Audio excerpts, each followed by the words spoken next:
Hi, welcome to Art of Academia, a weekly podcast featuring interviews with leading scientists and insider takes on life in academia, hosted by Komal and Madan, researchers from Cancer Science Institute, Singapore. I can start with the post itself. Oh, let's start with the meme I sent on the Telegram group. Okay, so the original one is like there's a cow, right? Then one way says left and one way says right, but both of them lead to the slaughterhouse, right? And then it just says the illusion of free choice. Yeah. That's the original template, and then people have fun with it, obviously. This one, a peaceful farming game, action-packed FPS game. These are like reference to two popular games, right. But the bulk of what you do in those games is actually just fishing. Then this one, I think, more simple, right? It's like can't end on a loss. Video game again. Or like, oh, we're winning, we shouldn't stop. Right, I keep playing. right. So both of them goes to one more game. Which is very true. But this is the one. Okay, you just Whoa! read. Damn, Let's right, I was go. so proud of it. Relates to what we were talking about last time. It's like so the left one says I am everything and the right one says I am nothing, and the ultimate thing to both of them is true nature of consciousness. Actually, wait, tell me what you think. What's your takeaway? Right, like I sort of feel both of them. Like there are times when I think that I need to believe that I am nothing, like as compared to the entire universe and compared to the entire like the nature, and just this is the scale of things. And I have to sort of put behind this ego that we have already discussed and really Jumping to believe the heart of it. Nice. and really believe that I am nothing, and then just go about the things I'm doing. But I am everything is just like really connecting with everything now. I am the sky, I am you. So that's perfect. I think that's experientially what I was getting at. But like even philosophically, that's interesting because the I am nothing tends to be the maybe not the perfect phrasing, but like that's the Buddhist view, right? It's emptiness. Like there is no I. I think they would prefer that phrasing because I am nothing. You still have the I. The I is there, right? For them, it's the no I. That's the core insight. And funnily, I am everything is the Advaita Vedanta view. I see. Tattvam Asi or something. It's like you are that, and I think another interpretation is that everything is made of you, or like you are made of everything. It's weird, right? And I think this is coming from that guy. You know, I told you like who does this. Who's from the Vedanta Society. He has a talk on the similarities between Advaita Vedanta and Buddhism. Okay. So he comes at this where he's saying that the Buddhists refuse to believe that they are like both schools are talking about the same thing. Like they don't acknowledge, but he thinks it's the same thing. So in like the Hindu tradition, in this Vedanta stuff, they say it like this. It's like I am everything. So why the Buddhists don't like it is that it reinforces that I, but it's like a weird flip. What they mean by that, I understand you that. get it, right? Yeah. I don't know if do you think it's like a cultural background, because it makes sense to me also. But a lot of like, I don't know about Buddhist people, but at least Western people don't get that. Oh, There's a lot of pushback. I see. That Like they find that these phrasing two ideas confusing. are actually Are separate. very different, right? And insisting that they are very different. Don't know enough I'm thinking to. like this is because of our science, not really the science background, or like just the openness by I which don't we know. see things. I was even wondering if that's more subtle. Like, is it our upbringing? Is there something in our languages that gives you the thing that I am everything is same as saying I am nothing? I don't know. That can happen, right? So a lot of Western people again, because that I've heard them say it, and I think this is true for me, is that if you are like you feel like you're located in your head, right? My default explanation of how I experience the world is like I am my brain or something, right? That's where I am. Interestingly, if you apparently in the East, like Burma and all, if you ask a lot of them where are you, they point to the heart. Okay. Like that's their intuition. Right. And these are not like meditators or something.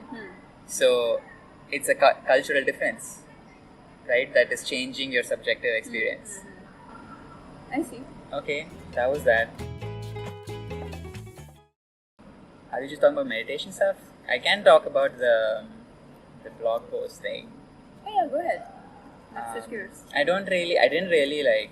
It's not switching; it's continuation. Oh, cool. Right? Let's do that. The thoughts on thoughts. That's very in line with this topic. But I don't know if the thing is, these are not my takes, right? These are things people have thought about for like centuries. I'm just like internalizing them. Well, that's true for a lot of things, right? Like not True, everything true. has to be really True. Okay, just to say it. I think experientially, thoughts are so weird, man. Like, what the fuck is happening? Really, I think like you can go a long time without realizing this. But okay, I'll tell you. The first thing that really struck me before I even started meditating for super long was I think I've done this with you. The think of a movie experiment. Yeah, we've done that. Right? Do That you one want is. to do that now? Okay, right? So, okay, think of a movie, right? Do that. Yeah. What was it? Shawshank Redemption. Shawshank Redemption. Okay, now think of a movie. Okay. What was it? 3 Idiots. 3 Idiots. Okay, now do the same thing, but this time like pay attention to like how you come up. I had actually forgotten the exercise. Exactly. So do the same thing again, but like pay attention to how you get the word in your brain, right? And okay, how actually? I have no idea. Yeah. So let's say you said Shawshank Redemption, right? Why Shawshank Redemption? I don't know. Yeah, and I think that's cool already because a lot of people are stuck at this phase of they have an explanation at hand very readily. They'll be like, oh, it's my favorite movie. No. Then second times 3 Idiots, it's like, oh, I watched it the other day, right? And I really think that's like the first bigger layer of ignorance. Like you can't see that like it's fundamentally mysterious on some level. Like you can always come up with an explanation. Yeah. And there are some experiments to prove this also. Like your brain is like constantly making up stories so you don't feel like there is a disconnect. These are these split brain experiments, right? What is that?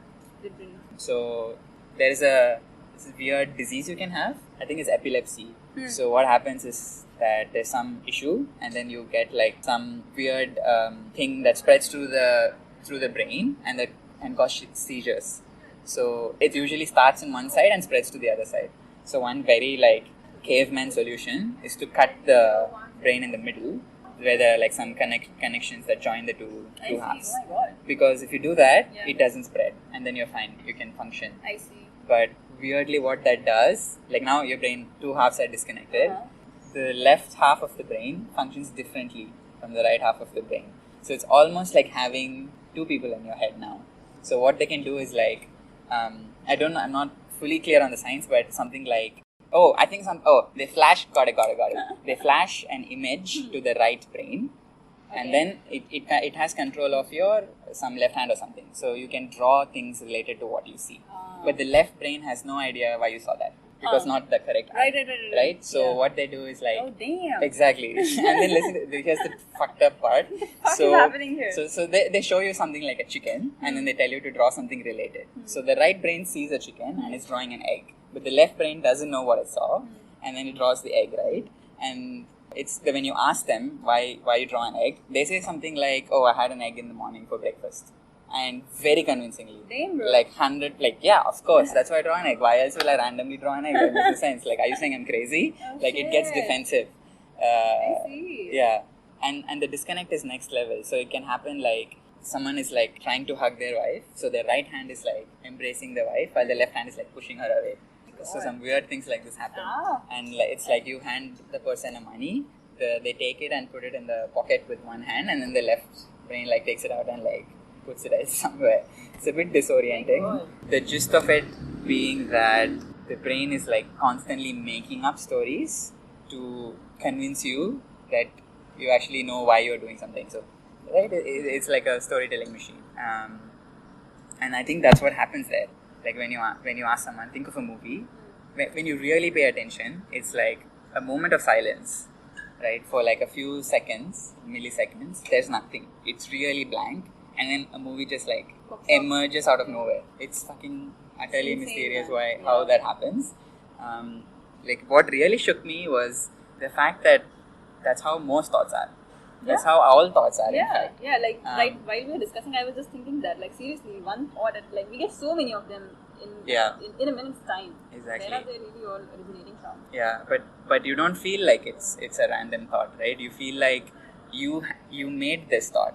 I think why that's important, I already asked like, so what? People can say that, so what?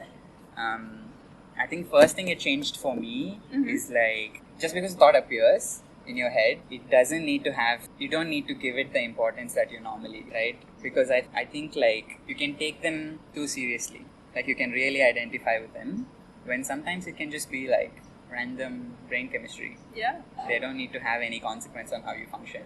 This can actually elude a lot of suffering as well. Like just being able to believe this part. That's the ultimate goal, I suppose. So that's the first thing. What were the two things I wrote down? One was that they appear out of nowhere. The origin and impermanence. Yeah, exactly. That one also. This one is probably not so surprising to people, right? I think it's easy when you take some emotion, then that's easier to like visualize it. I like the example of anger. It's like something pisses you off, right? Like someone did something unbelievable. It's one thought. And what usually happens is that thought by itself doesn't last very long. Maybe your adrenaline, whatever goes up, cortisol, whatever, that is probably a bit longer. But the thought itself is very brief.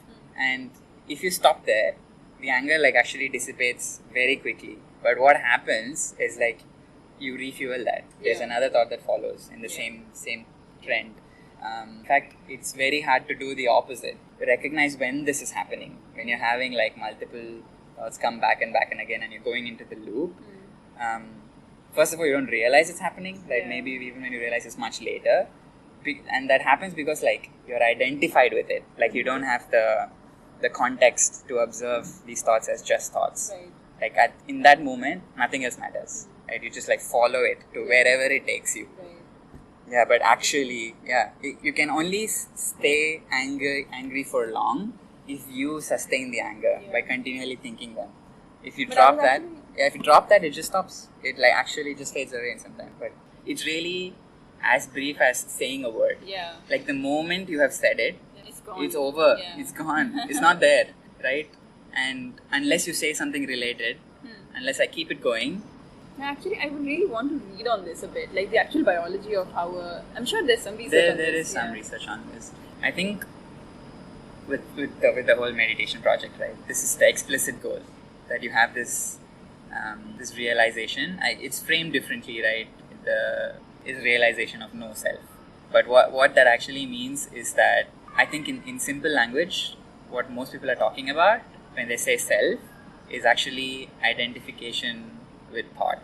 Like it's this feeling of being in your head, but the implication of that is being identified with thought. And that's what this whole practice is like intended to break, to make you realize that you always have the freedom to stop. I think that there's a common question.